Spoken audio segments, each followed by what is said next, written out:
All right, so I know people are waiting. I think I'm a few minutes late. I tried. Okay, today we have a little mini sewing club with Eileen, and she is going to go over paper piecing. I'm excited because I know a lot of you talk about it, but I don't know what it is. So I'm going to learn with you. So here we are with Eileen going over paper piecing, and I'm going to flip the camera on over. Just give me a hi, hello, good morning, all that fun stuff. It is Friday. Happy Good Friday. Easter's Sunday. I'm excited. I get to be home for a day. We've dyed our eggs. I think we're going to make good baskets for everybody and bring them to family and loved ones. I think tomorrow I'm going to be baking all day just so we can deliver and do some porch love. All right, here comes Eileen. Good morning. Hello.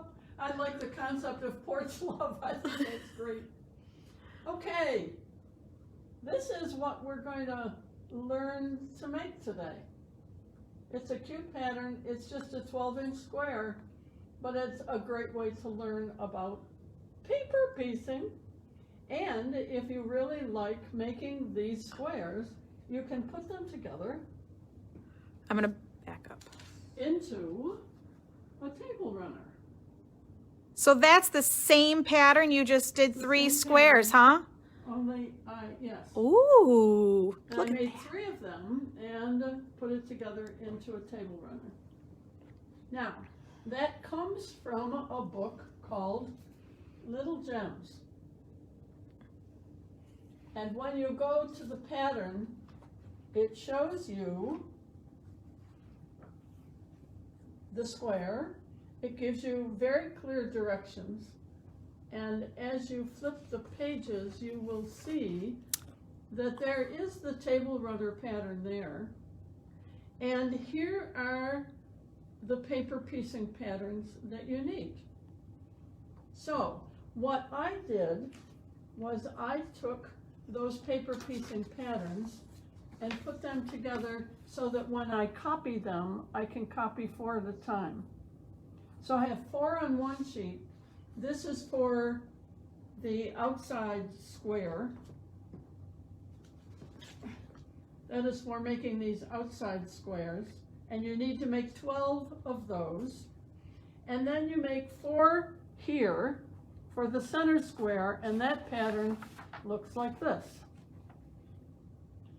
Now, one of the things that I do then is I copy what I need either onto regular white paper, although it's a little bit thicker, or you can get Carol Doak's foundation paper, which is 100 sheets, and it's a little bit thinner, so that in the end, when you rip the paper off the back, it comes off much easier.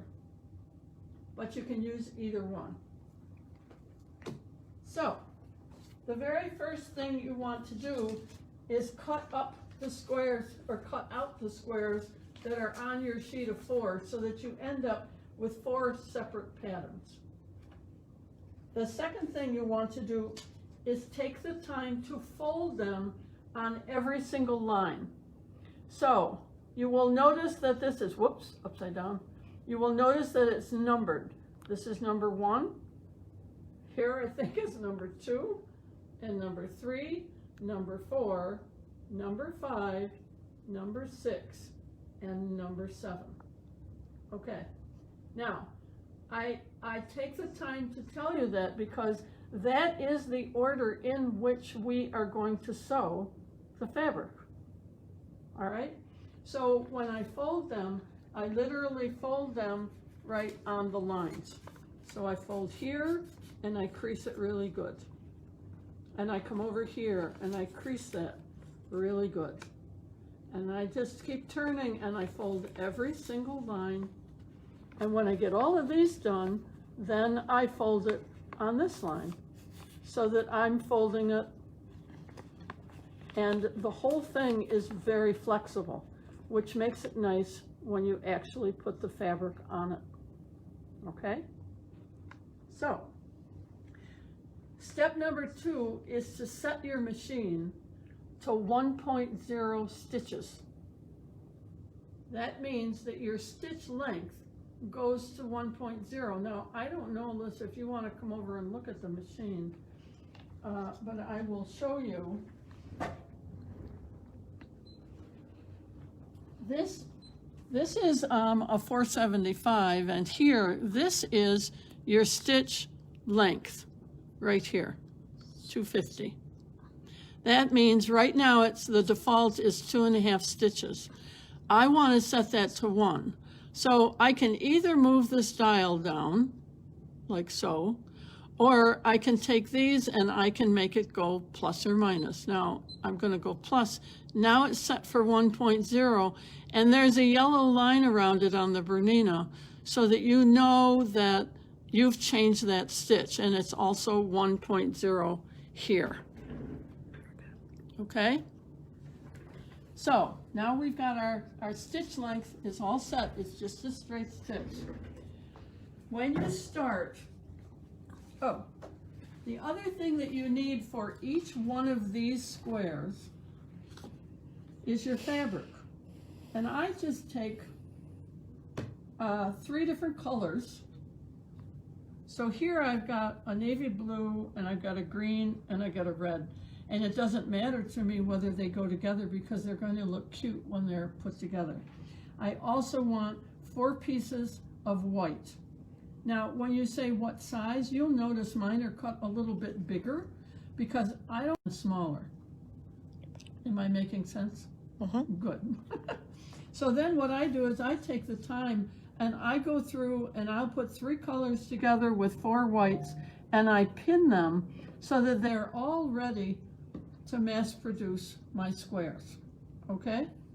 So let's start with one that I'm going to put these aside. That's another set. I've got one that looks like this. I've got an orange, I've got a purple, and I've got my whites. And I have a green checkered big triangle that's a scrap from another quilt that I made. So what I did first was I took my pattern and I looked. Number 1 is going to be whatever color I want in the middle of my square. You'll see when you look here, for example, there's my middle, and I've got my whites around the outside edge and my colors on the outside strips. Then I am going to focus on the color being my number 1, and my white is going to be a number 2. I put the wrong side of the color against my paper, like so. And then I take my white and I put it with that one, put it against that triangle that I've got, right sides together. But I line it up here on the edge so it looks like there's a 1/4 of an inch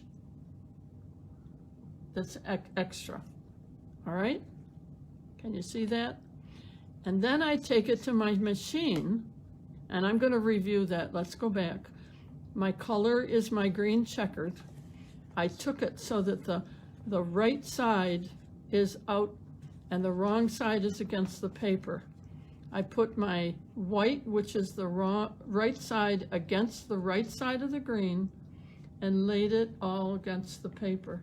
And I took it to my machine, and I've already stitched this one. You can see I'm stitching in black so that you can see where the seam line is.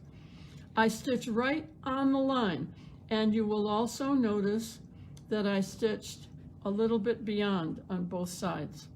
That's okay. Do that. So now when I look at it on this side, I flip it over, it looks like so.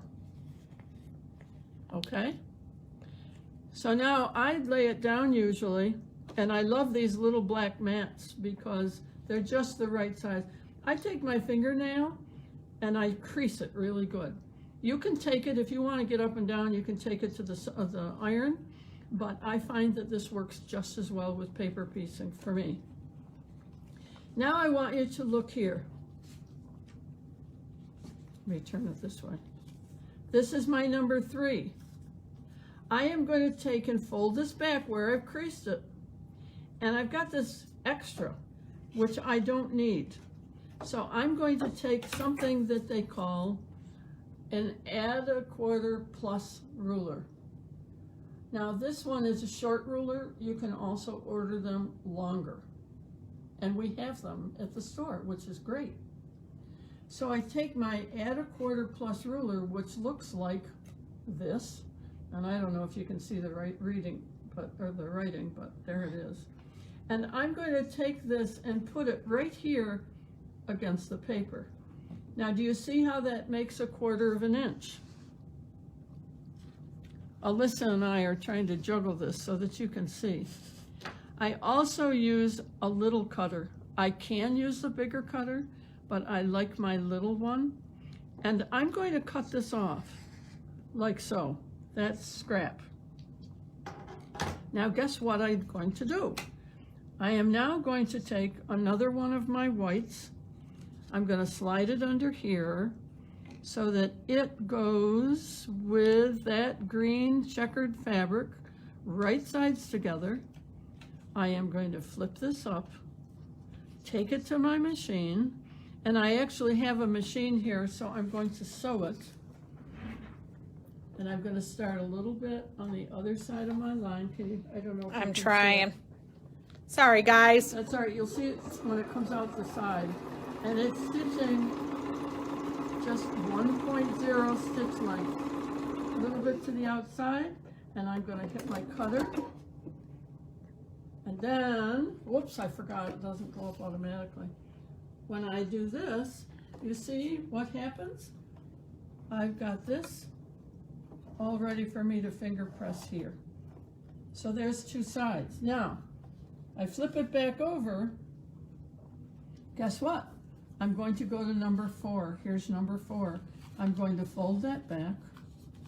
Are you learning something over there? I am. I'm like I'm really intrigued. I'm going to put my little ruler on here again, and it'll catch against the paper so it doesn't slide. And I'm going to cut this off. And that's my scrap. And I'm going to throw that away. Now, guess what I'm going to do? I am going to take another white one.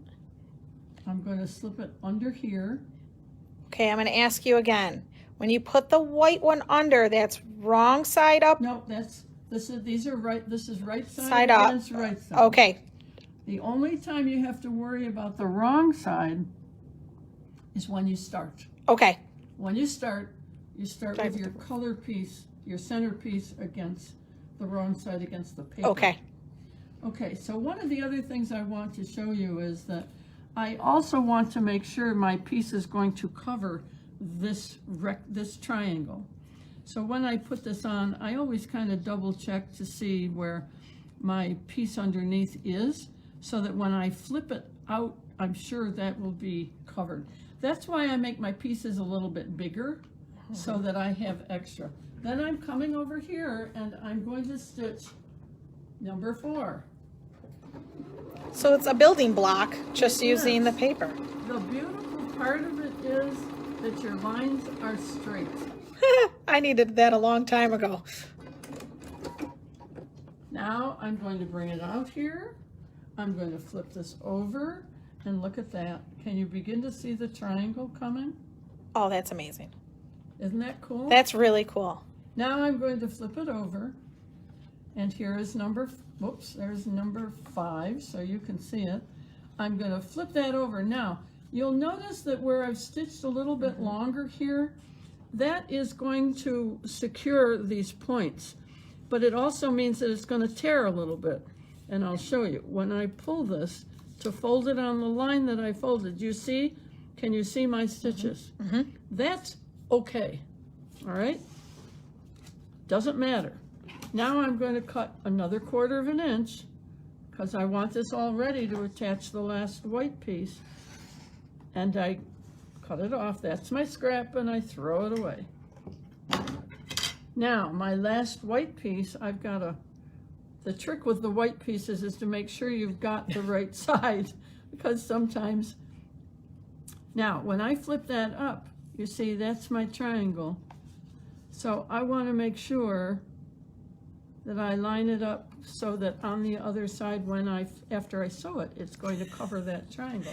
Irene Root. I find myself answering Eileen. Like while you're talking and asking questions, she's answering you at home. I love it, Irene. I'm sitting here nodding. You can't see me doing that, but I'm like, yes, I get it. Thank you. Did she get that? Yeah, I think so. Oh, I want to be clear.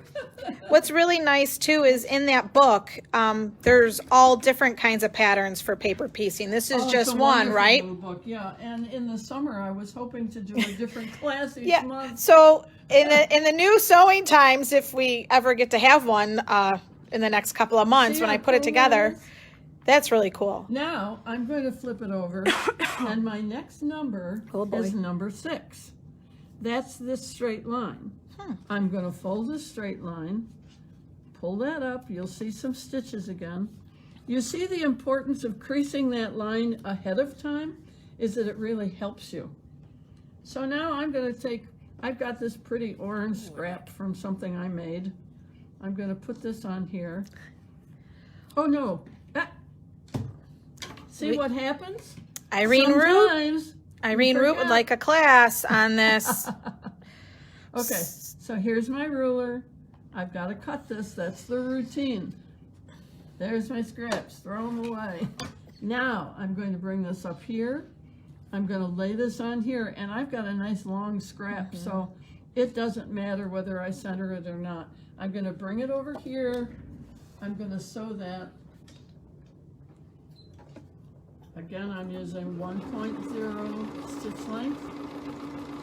And you'll notice when you sew on this straight line across the tip of your diamond, that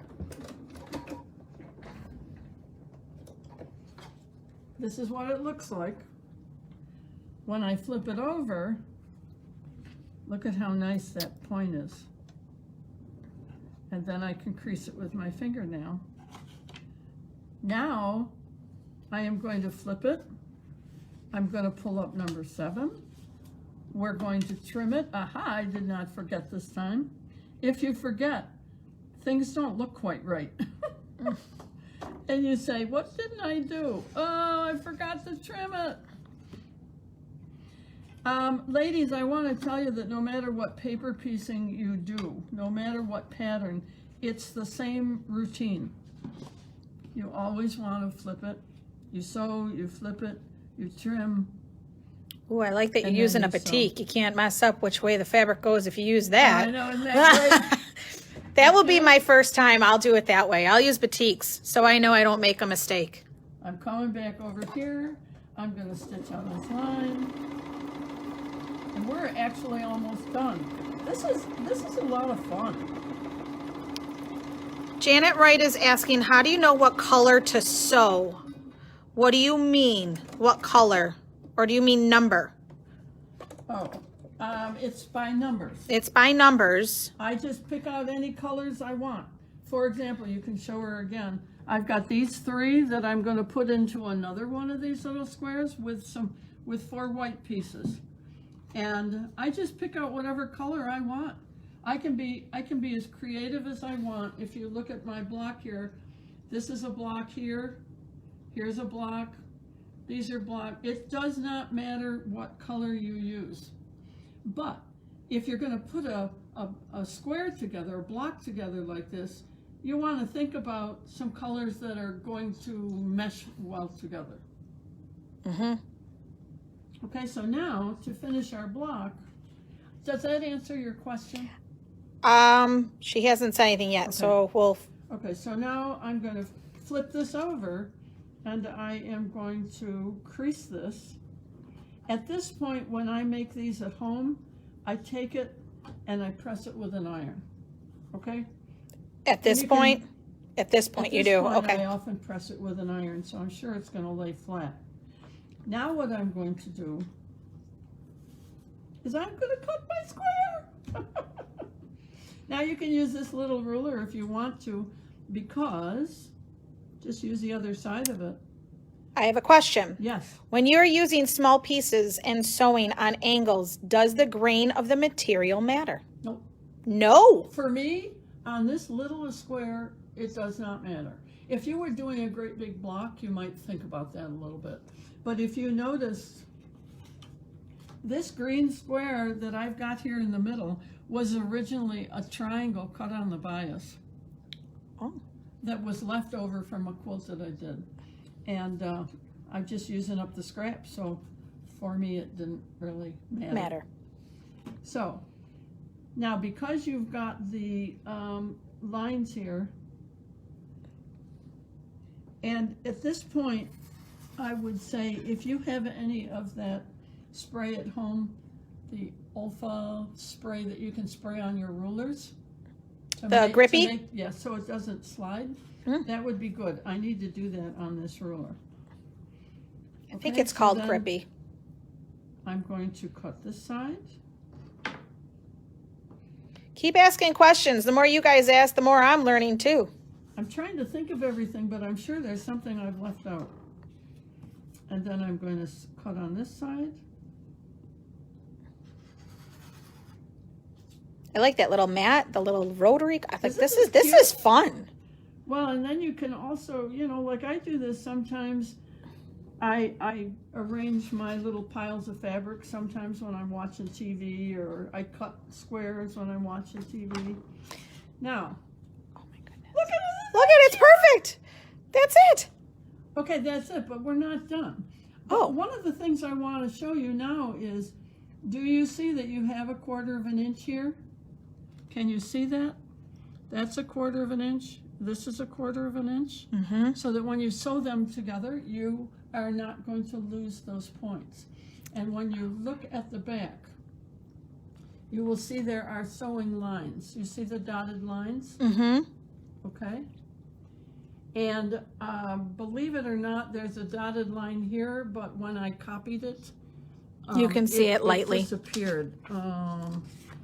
If you look at this one, here's one, you can see where there's dotted lines there too. Mm-hmm. I've made so many of them that if the dotted lines don't show, I just know it's a 1/4 of an inch. But you can also draw them in. All right, so then you take all these little squares and sew them together with the one that you make in the middle. And the one you make in the middle is the same process, and it's fewer fabrics. Wait a minute. Do you leave the paper on? And you leave all the paper on. After you get your whole square sewed together, you rip the paper off. Oh. And that's why if you use that lighter weight paper, it rips off easier. It's also why you use 1.0 stitch length, because you're basically serrating the paper so that it'll just rip off. So if I wanted to rip this, just say this is all I'm going to make, I just take this and it'll tear right off. So Dawn, you leave the paper on until you assemble Yes. the whole, I'm grabbing the sample now, until you assemble this whole front. Then once this is all assembled, then you rip the paper off to finish for the backing and the binding. Right. Whew, sorry, I threw your paper around. But I'm just. She's just showing you. All I'm doing, please don't rip it off the squares until you get the whole thing assembled, because it gives you your stitching lines. All I'm showing you is how easily this will rip off, and a lot of times you can just take your finger, you see how that comes off? And some people would say, oh my gosh, I don't want to go to all this trouble. Well, if you really get into paper piecing, somehow or another you don't mind it. It's kind of cool. Okay, so someone asked a question. Yep. Or someone said you can put this paper right through your printer. Yes. Because it's regular, here, I'm going to zoom in on here, guys. It's regular 8.5 by 11 paper, so that should fit in your printer. Do you need to adjust your printer? I did not. I was just going to say, it doesn't Nope. seem like you do. I mean, if you're just putting that paper in, you should be fine. If your printer tells you you are going to have trouble, then I would fuss around with adjusting it. But if it shuts up and just prints it, then you're good. My kind of printer. Okay, and then I've got some of these little scissors, and if I've got little places like this that don't want to come out, I just put them in underneath, and those will pop out. But then when you get done, you've got a square that's got just nice body to it. Tracing paper, is it okay? I don't. Tracing paper, I think, a might little be a little too Thin. This other paper that you showed is a little bit thicker than that. That's what I thought. I was thinking the same thing. Will you have a mess when you tear the paper off? Oh, of course. But don't we love to make a mess? I just do it over a trash can. Yeah. That works just fine. So this is your first exercise in paper piecing. Now, what I said to Alyssa is if we don't have enough of the little gem books right now, I'm going to leave for her some of these papers. And if you truly are interested and wanted to get started, you could start making your squares, and I'm sure she'll copy some for you so that you have it. The little gems book, I'm going to show you. So here's another one that they have advertised on the book, which I think is adorable. I love the I colors. can show you some more. Yep. We're going to flip some pages. So this whole book has different paper piecing patterns in there, not just the one that Eileen just did. Pages are all going to stick. There's one with plaids. These are all just small squares. And you can put them together into something bigger then if you want to. That's really cool. And the directions are good. This is the one I just did. Here's one. Harbor Lights, they call it. See, I like the directions, and they give you the patterns. They explain how to put things together. There's another one, and this has got little Yo-yos. yo-yos in it if you want to do that. I have two people who want this book. Here's this one. This is with fall fabrics, Ooh. and we've had those fabrics here. Yes, we have. I And you think. see, that's a basic square. And here they show you how you can make it into a table runner. See, I love this book. This is the one that's This on one's the sharp. cover. I love the black and white. I don't know why. Maybe it's just the colors. It's because you're your mother's daughter. I know. Shh. Don't tell her. Don't let her know that. Here's another one. Wow. That one's a little bit more intricate, but you know, if you want a challenge, and if you're only making a certain number, you see these squares are a little bit more fabric to put on it. There's Ooh, one. look at all those flying geese. If you're worried about making flying geese, you can do it with paper piecing. Wow. This book's awesome. I'm buying a book. Put me on the list, Alyssa. Oh, I'm talking to myself. There's another one. There's one. There's a lot in the here. Don't These you are, think? yeah. That one's cute. That for one's cute for Easter. Easter. You know, for Sunday. Yep. Oops. Then there's that one. Oh, And look that, at beautiful if that you do is. that, you can take 4 of those and put them together into something like this here. Oh. That was a class I wanted to do in the summer. So this is going to be classes when I can schedule classes and when I can open the doors for all of you to come back in so I can see all your beautiful faces.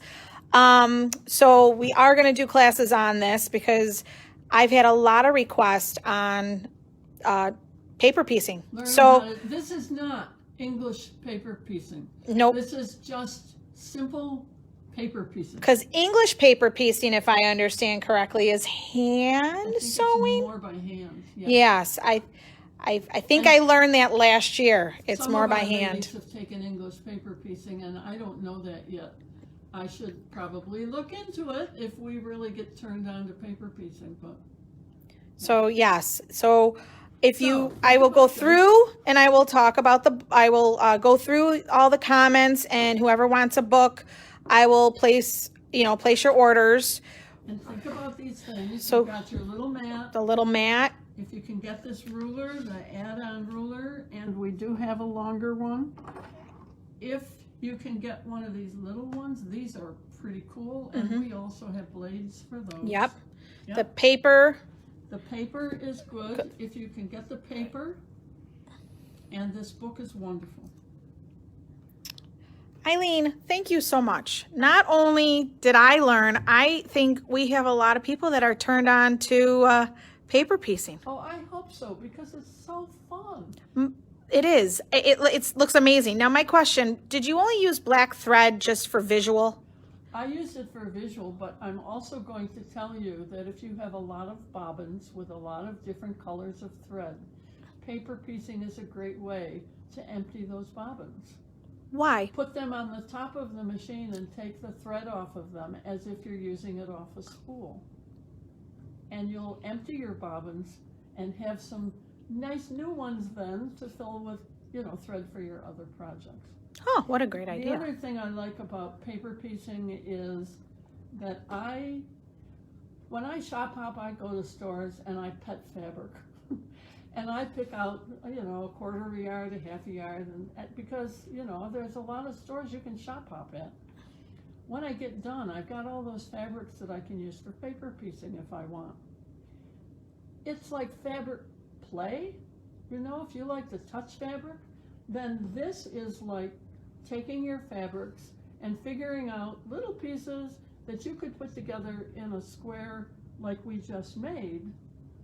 And you get done, and with each one you just smile and say, oh my gosh, I never would have put those fabrics together. And it helps you see how you can mix and match fabrics and actually like the combinations, and maybe then put something together like that in a bigger quilt. So, have a great day. Thank you, everybody. We'll be back next week. What we're doing, as you know, I never know what time. I don't know. It's whenever I can get on. With being an only employee is hard, so bear with us. Every day it's a different time just because it's when I can get in front of the camera. All right. I want to say, If they have any questions, they can always get in touch with me. all right, so you heard Eileen. If you have any questions, you can always get a hold of her. You can Facebook, text, call me, and I can always ask the question for you, however that works.